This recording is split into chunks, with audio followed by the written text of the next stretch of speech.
Paramashivoham. Om Nithyananda Paramashivoham. Om Nithyananda Paramashivoham.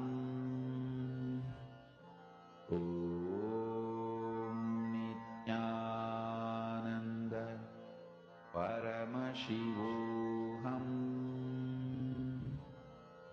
Om Nithyananda Paramashivoham. Om Nithyananda Paramashivoham. Om Nithyananda Paramashivoham. Om Nithyananda Paramashivoham. Om Nithyananda Paramashivoham. Om Nithyananda Paramashivoham. Om Nithyananda Paramashivoham. Om Nithyananda Paramashivoham. Om Nithyananda Paramashivoham. Om Nithyananda Paramashivoham. Mahamahavagya, spiritual lullaby for samadhi, and Suprabhatam, wake up call, wake up song for Paramashiva. This Mahamahavagya is spiritual lullaby for you to fall into samadhi. Suprabhatam, wake up song for Paramashiva to wake up in you. Just remember this one powerful cognition. This Mahamahavagya puts me in samadhi. This is spiritual lullaby for samadhi, and Suprabhatam, wake up song for Paramashiva in me. For Paramashiva to manifest. With this one spiritual powerful cognition, chant this Mahamahavagya.